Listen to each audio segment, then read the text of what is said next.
lot less traffic on the 210 freeway here, but for a while there, lots of traffic on the 5 South. But here we go eastbound on the 210 freeway, being pursued by at least 4 CHP cruisers, and looks like 1 CHP on a motorcycle here. But yeah, coming through Sylmar now. Adam, just off your left, I have you. And just so our viewers know, Mark is actually flying that helicopter, Sky 5 HD, so from time to time he'll have to talk to other helicopters, talk to air traffic control. The last we know now, he's going eastbound on the 210 freeway into the Sylmar area. Officer Mike Harris, we see that you have at least 2 CHP vehicles following behind the State Ranger vehicle. There are times, and there's 2 more, at least 4 then, we know there are times when you think, okay, we back off and let this guy tire himself out. This clearly is not one of those instances.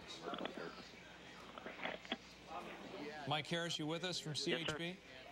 Yes, yeah, just saying that there are times the strategy is to de-escalate the situation by backing off and pulling officers away, but this doesn't seem to be the kind of a situation in which you would employ that tactic.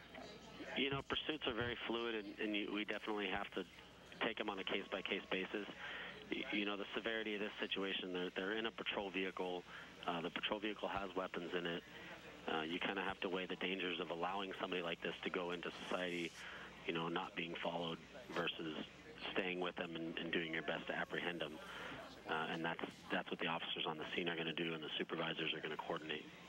And we see that in this case, that vehicle does seem to be coming apart because of the collisions. I don't know if our viewers, if you're just joining us right now, we can show you some video in a double box here. Okay, in a moment we'll be able to show you the video, but we were overhead in Sky 5 HD as this vehicle tried to wedge itself through some others. It was on New Hole Ranch Road at Sierra when it actually collided with some other vehicles at high speed. Here's the video right now, right through those vehicles, and then hit in the rear quarter panel there as it went through. The car seems to be stopping. Mark Kono, tell us what's happening right now. Yeah, eastbound 210, Frank, right through the heart of Sylmar here, just before Polk is where this guy has elected to pull over here. He looks like he's in the number 4 lane, and not sure if he's ready to give up yet. We'll see at this point, but he did either stop or maybe ran out of gas. We don't know, but here he is. He's not, as of yet, coming out of the vehicle, but, you know, the CHP behind him is setting up to make the arrest, and, you know, hopefully, you know, once they coax him out of the vehicle.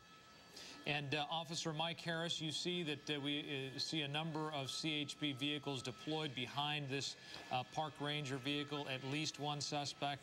We believe possibly 2 suspects in this vehicle. As you were saying, this is a highly abnormal pursuit in that it was CHP officers pursuing a state park ranger vehicle, another law enforcement vehicle with suspects in it, possibly with weapons in it. How do you treat this any differently than any other felony stop? Well, I mean, you can see that the officers are taking the steps that they need to be as safe as possible. You know, you can tell that they do have the multiple officers on scene, and they're going to treat this as an extremely high-risk stop based on the actions of the driver and the fact that there are confirmed weapons in the vehicle. You know, they're obviously going to take every step that they can to make it as safe as possible.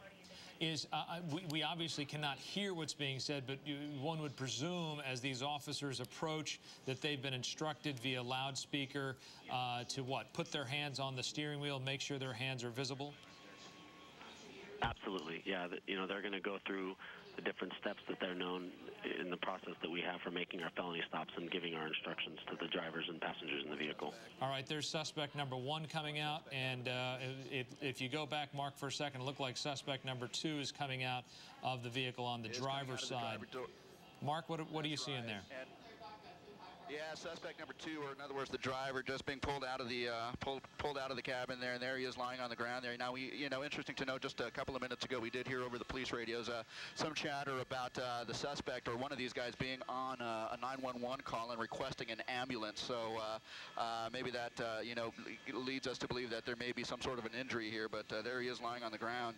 You know, they're not making too much efforts, you know, to apprehend him, although, you know, it is clear to us that he is, you know, in custody. But there you have it, the driver of the vehicle right there on the ground. So it's possible, one of the initial reports, as we said, suggested that there were shots fired by the state park rangers at these suspects. We had a report that it was that one of these suspects had been injured or wounded in some way. Given the fact that you've heard that Officer Harris, that there was a 911 call possibly from this park ranger vehicle requesting an ambulance, that suggests that yes, indeed, one of them was injured. Yeah, just reading on the log, it does say that their landline with the party's on 911, and they were requesting an ambulance that the party had requested based on the fact that he'd been shot.